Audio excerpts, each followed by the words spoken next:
Salam anak-anakku yang dikasihi Tuhan. Sebelum kita melaksanakan aktivitas kita di sepanjang hari ini dalam proses belajar mengajar secara daring, terlebih kita akan mendasari aktivitas kita dengan kebenaran firman Tuhan atau renungan pagi. Namun sebelumnya mari kita berdoa terlebih dahulu. Bapa di surga, pada saat kami akan belajar kebenaran firman-Mu, bila Tuhan pimpin kami, urapi kami, sehingga kami dapat memahami, mengerti, bahkan melaksanakan firman-Mu dalam setiap aspek kehidupan kami, sehingga hidup kami dipimpin, dikuasai oleh firman-Mu. Terpujilah nama-Mu ya Bapa. Dalam nama Tuhan Yesus kami berdoa, haleluya, amin. Renungan kita pada pagi ini, saya ambil di dalam kitab Kejadian pasal 33, ayat yang pertama, sampai yang keempat. Saya akan membaca secara cepat saja. Yakub berbalik kembali dengan Esau. Yakub pun melayangkan pandangannya, lalu dilihatnya Esau datang dengan diiringi oleh 400 orang.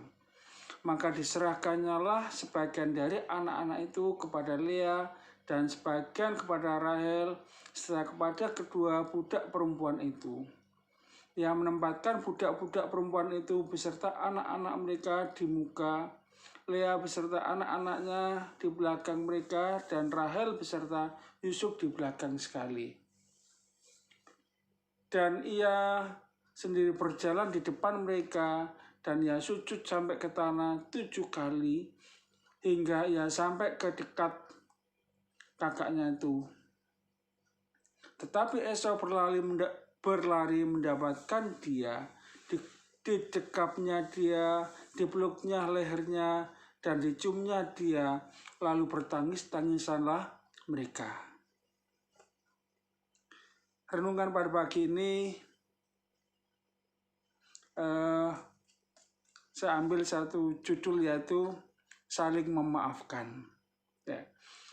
Perlu diketahui bahwa antara Esau dan Yakub ini adalah saudara kembar yang dulunya berebut hak waris, ya, atau berebut hak kesulungan, ya. Karena menurut tradisi pada zaman dulu, ya, anak sulung itu mendapatkan hak waris lebih banyak, ya, sehingga anak sulung ini menjadi rebutan bagi mereka yang kembar ini. Nah, singkat cerita pada akhirnya Yakub berhasil menipu kakaknya dan mendapatkan hak kesulungan itu dari ayahnya melalui doa berkat hak kesulungan itu. Dan hal itu membuat Esau sangat marah sekali. Ya. Tetapi selama sekian puluh tahun, bahkan diperkirakan mereka berpisah sekitar 20 tahun, ya. Ada satu kerinduan yang mendalam. Bagaimanapun mereka adalah saudara kandung. Ya. Saudara kandung, ya, yang dulu sangat benci, ya, dan Yakub menyadari. Ya. Yakub ingin sekali pulang ke Kanaan. Yang menjadi masalah adalah dia sangat takut sekali kepada kakaknya. Jangan-jangan kakaknya masih dendam. Ya, jangan-jangan kakaknya masih ingin membunuh Yakub. Ya, makanya di pasal sebelumnya Yakub bergumul berdoa kepada Tuhan agar Tuhan melalukan itu semuanya. Dengan permohonan kepada Tuhan agar Tuhan senantiasa melindungi dia. Ya. Makanya di pasal yang ke-33 ini, ya, pada akhirnya Yakub dengan Esau ini berhadapan. Ya.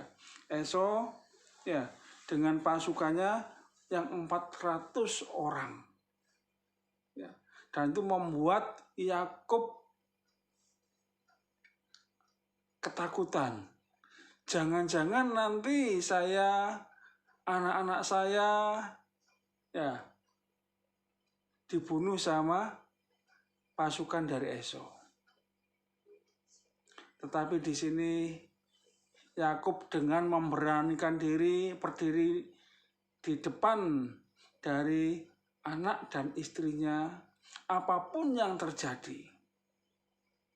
Yakub meminta maaf kepada Esau, bahkan bukan hanya meminta maaf, sujud, ya, disertai dengan sikap sujud, ya, sampai 7 kali. Dan apa yang terjadi? Esau yang dulunya dendam sekali, ya, Tuhan ubah, ya, dari dendam menjadi sikap yang penuh memaafkan. Sehingga di ayat yang keempat, suasana yang sangat haru sekali, ya, happy ending yang sangat menyenangkan sekali terjadi. Ya, di ayat yang keempat dikatakan, tetapi Esau berlari mendapatkan dia, didekapnya dia, dipeluk lehernya dan diciumnya dia, lalu bertangis-tangisanlah mereka. Ya. Saudara yang dulu saling bermusuhan, yang saling berebut hak waris, tetapi melalui kerendahan hati mereka saling memaafkan, akhirnya terjalin kembali hubungan saudara yang penuh dengan kasih mesra. Makanya anak-anakku sekalian, dalam kita menjalani hari-hari, ada kalanya kita sering juga bertengkar dengan kakak, dengan adik, ya, dengan saudara, ya. Tetapi ketika kita memiliki kerendahan hati, memiliki sikap saling memaafkan, ya, pemulihan itu terjadi. Dan Tuhan memulihkan hubungan Esau dan Yakub, ya, sehingga yang dulunya bermusuhan sekarang berdamai. Satu keluarga yang harmonis, yang berbahagia telah terbentuk karena adanya sikap rendah hati, saling meminta maaf. Makanya anak-anakku sekalian, kalau kita tidak luput dari kesalahan. Pada saat kita merasakan kita bersalah, kita jangan mengeraskan hati. Kita harus meminta maaf. Ya.